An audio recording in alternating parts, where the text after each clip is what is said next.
Decreto 158 para o concurso público Instituto Darcy Ribeiro em Maricá. Artigo 24 a 34. Capítulo 4 da homologação e assinatura do contrato. Seção 2 da duração, prorrogação e alteração dos contratos administrativos. Artigo 24. O pedido de alteração e prorrogação de contratos deverá observar o disposto nos artigos 1º ao 7º deste decreto no que couber. Artigo 25. O requerimento de alteração e prorrogação contratual será iniciado com solicitação do órgão interessado, formulado com antecedência razoável e juntado aos autos da contratação primária, devendo o referido pedido estar subscrito pelo titular do órgão e submetido à autorização do esmo senhor presidente, acompanhado dos seguintes documentos. Inciso 1. Fundamentação legal e justificativa circunstanciada para a alteração ou prorrogação. Inciso 2. Carta do contratado manifestando interesse na alteração ou prorrogação, quando não se tratar de alteração unilateral do contrato, nos termos da Lei nº 8.666/93. Inciso 3. No caso de modificação dos itens constantes do contrato original. Alínea A. Planilha de modificação de itens contendo os acrescentados e excluídos. Alínea B. Percentuais especificados da alteração. Alínea C. Composições analíticas de formação de preços unitários que exponham as descrições, quantificações e preços dos insumos. Alínea D. Justificativa dos preços, preferencialmente mediante a relação ou pesquisa dos preços de mercado e respectiva metodologia de pesquisa e ou referência a sistema de custos utilizado. Inciso 4. Comprovação de vantajosidade da prorrogação na forma estipulada no artigo 5º, inciso 3 e respectivo parágrafo 1º deste decreto. Inciso 5. Comprovação da manutenção das condições de habilitação do contratado. Inciso 6. Especificação da previsão de recursos orçamentários que assegurem o pagamento das obrigações decorrentes da alteração ou prorrogação mediante apresentação de requisição de reserva de dotação. Parágrafo único. Para as situações de prorrogações contratuais, será considerado como antecedência razoável o período de 120 dias anteriores à expiração do prazo contratual. Artigo 26. Observadas as disposições do artigo 24 e 25, os contratos administrativos de prestação de serviços de natureza contínua, com fundamento no artigo 57, inciso 2, da Lei nº 8666/93, só poderão ser prorrogados se também preenchidos os seguintes requisitos. Inciso 1. Estejam em vigor. Inciso 2. Haja previsão com a prorrogação no edital e no contrato.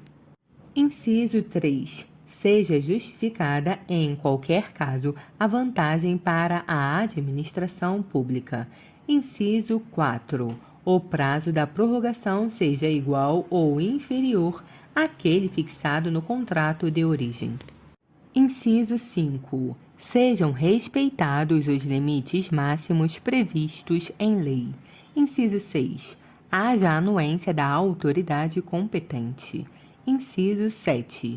Haja disponibilidade orçamentária de acordo com a legislação. Parágrafo único. Com base no cálculo ou projeção de reajuste, incumbirá à Secretaria Requisitante a especificação no processo administrativo do valor de reajuste em momento obrigatoriamente anterior à análise do órgão de controle interno. Artigo 27. Na prorrogação de prazos contratuais, os prazos de meses e anos expiram no dia de igual número de início ou no imediato, se faltar exata correspondência. Parágrafo único. Na contagem dos prazos, considerar-se-ão os dias consecutivos, exceto quando for explicitamente disposto em contrário, só iniciando e vencendo os prazos em dia de expediente no órgão ou na entidade. Artigo 28. A variação do valor contratual para fazer face ao reajuste de preços cujo índice esteja previsto no próprio contrato, as atualizações, compensações ou penalizações financeiras decorrentes das condições de pagamento nele previstas, bem como o empenho de dotações orçamentárias até o limite do seu valor corrigido, não caracterizam a alteração do contrato, podendo ser registrados por simples apostila dispensada a celebração de aditamento, bem como a análise da Procuradoria-Geral do município, devendo constar no processo. Alínea A. Metodologia de cálculo do reajustamento e exposição dos índices setoriais aplicáveis. Alínea B. Memória de cálculo dos valores liquidados e a liquidar. Artigo 29. Autorizado o prosseguimento da alteração ou prorrogação pelo esmo-senhor prefeito, o qual verificará nas prorrogações contratuais o prazo de antecedência descrito no artigo 25, parágrafo único deste decreto, será o mesmo remetido à Procuradoria-Geral do município para que seja avaliada a viabilidade jurídica da alteração ou prorrogação do contrato, bem como para a elaboração e aprovação da minuta da alteração/prorrogação contratual pretendida. Parágrafo único. A análise de legalidade da Procuradoria-Geral do município será conclusiva pela possibilidade ou não de prosseguimento, admitindo-se a aprovação com ressalvas apenas em casos de omissões, contradições, obscuridades e erros materiais passíveis de imediato saneamento.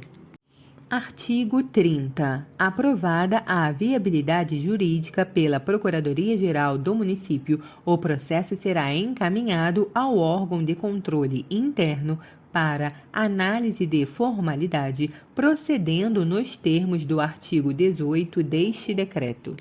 Artigo 31. Em caso de aprovação, o órgão de controle interno encaminhará o processo ao órgão de planejamento, que efetuará a reserva orçamentária da despesa, bem como realizará a emissão de nota de empenho.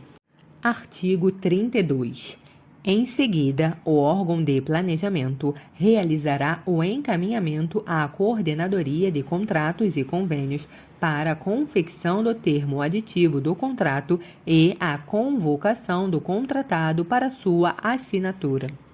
Artigo 33. Assinado o termo, a Secretaria Requisitante realizará o encaminhamento ao órgão de publicação, solicitando a publicação do extrato do termo na imprensa oficial do município, na forma e prazo estabelecidos no artigo 61, parágrafo único, da Lei Federal nº 8666/93. Parágrafo 1º. O órgão de publicação realizará a conferência do conteúdo da publicação, relacionando-o com o teor do processo. Parágrafo 3º. O órgão de controle interno encaminhará o processo à Secretaria Requisitante para acompanhamento da execução contratual. Parágrafo 4º. Nas aquisições em que o termo de contrato for substituído pelos instrumentos permitidos pela Lei de Licitações, também deverá ser providenciada a publicação do respectivo extrato. Artigo 34. No caso do artigo 31, parágrafo 4º deste decreto, o cadastramento no SIGFIS/TSE-RJ também deverá ser efetuado pelo setor competente.